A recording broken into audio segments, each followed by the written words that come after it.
perwakilan dari kelas 11 IPA 1 akan menceritakan tentang sejarah kehidupan Raden Ajeng Kartini.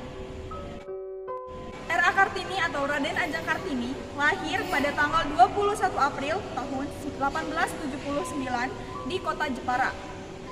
Nama lengkap Kartini adalah Raden Ajeng Kartini Jojo Diningrat. Mengenai sejarah R.A. Kartini dan kisah hidup Kartini, ia lahir di tengah-tengah keluarga bangsawan.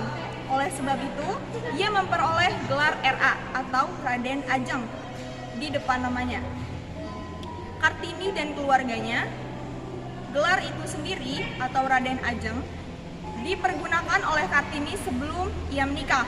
Jika sudah menikah, maka gelar kebangsawanannya yang diperjuangkan adalah R.A. atau Raden Ayu menurut tradisi Jawa.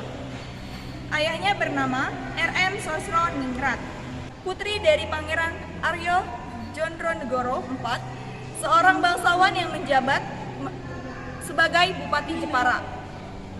Beliau ini merupakan kakek dari R.A. Kartini. Ayahnya R.M. Sosroningrat merupakan orang yang terpandang sebab posisinya kala itu adalah sebagai Bupati Jepara. Ini yang bernama M.A. Ngasira. Beliau ini merupakan anak orang kiai atau guru agama di Telukawur, kota Jepara. Menurut sejarah, Kartini merupakan keturunan dari Sri Sultan Hamengkubuwono IV. Bahkan ada yang mengatakan bahwa silsilah R.A. Kartini berasal dari kerajaan Majapahit, dilihat dari keturunan ayahnya. M.A. Ngasira sendiri bukan keturunan bangsawan, melainkan hanya rakyat biasa. Oleh karena itu, peraturan kolonial Belanda ketika ia mengharuskan seorang bupati harus menikah dengan bangsawan juga. Hingga akhirnya ayah Kartini kemudian mempersunting seorang wanita bernama Raden Ajeng Worjan yang merupakan seorang bangsawan keturunan langsung dari Raja Madura ketika itu. R.A. Kartini diketahui ia memiliki saudara berjumlah 10 orang yang terdiri dari saudara kandung dan saudara tiri. Ia sendiri merupakan anak kelima.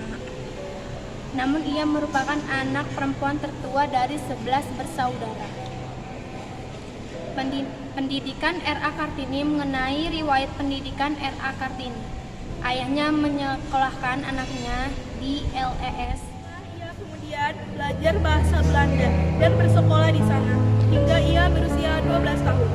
Sebab ketika itu menurut kebiasaan, ketika itu anak perempuan harus tinggal di rumah untuk dipingit. Pemikiran R.A. Kartini meskipun berada di rumah, ia aktif dalam melakukan korespondensi atau surat menyurat dengan teman-temannya yang berada di Belanda. Sebab beliau juga fasih dalam bahasa Belanda. Kemudian, ia mulai tertarik dengan pola pikir perempuan Eropa yang ia baca dari surat kabar, majalah, serta buku-buku yang ia baca. Hingga kemudian, ia mulai berpikir untuk berusaha memajukan perempuan pribumi. Dalam pikirannya, kedudukan wanita pribumi masih tertinggal jauh atau memiliki status sosial yang cukup rendah. Kala itu, R.A. Kartini banyak membaca surat kabar atau majalah-majalah kebudayaan Eropa yang menjadi langganannya yang berbahasa Belanda. Di usianya yang ke-20 tahun, ia bahkan membaca buku-buku. Agama harus menjaga kita daripada berbuat dosa. Tetapi beberapa banyaknya dosa diperbuat orang atas nama agama itu. R.A. Kartini. Tarikannya dalam membaca kemudian membuat beliau memiliki pengetahuan yang cukup luas soal ilmu pengetahuan dan kebudayaan. Pemikiran R.A. Kartini memberi perhatian khusus pada masalah emansipasi wanita, melihat perbandingan antara wanita Eropa dan wanita pribumi.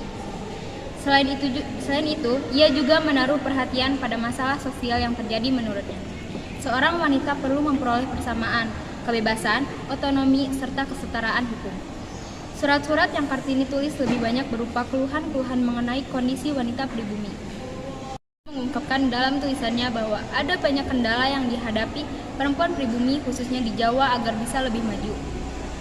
Ia menuliskan penderitaan perempuan di Jawa seperti harus dipingit, tidak bebas dalam menuntut ilmu atau belajar, serta adanya adat yang mengekang kebebasan perempuan. Cita luhur R.A. Kartini adalah Ia ingin melihat perempuan pribumi dapat menuntut ilmu dan belajar seperti sekarang ini. Gagasan-gagasan baru mengenai emansipasi atau persamaan hak wanita pribumi. Tulisan-tulisan Kartini juga berisi tentang yaitu makna ketuhanan, kebijaksanaan dan keindahan, peri kemanusiaan dan juga nasionalisme. Inilah yang menjadi keistimewaan R.A. Kartini. Kartini juga menyinggung tentang agama. Misalnya, ia mempertahankan mengapa laki-laki dapat berpoligami. Indonesian Feminist 1900 sampai dengan 1904. Panggil aku Kartini saja. Karya Pramudia Anantatur. Kartini surat-surat kepada Nyi R.M. Abdenon, Mandri dan suaminya. Aku mau feminisme dan nasionalisme. Surat-surat Kartini kepada Stella Zehendelir 1899 sampai dengan 1903. Sekian informasi mengenai profil dan biografi R.A. Kartini secara singkat. Semoga informasi yang berupa sejarah maupun profil singkat Kartini ini dapat bermanfaat bagi kita semua. Sekian, terima kasih. Cukup sekian dari kami. Wassalamualaikum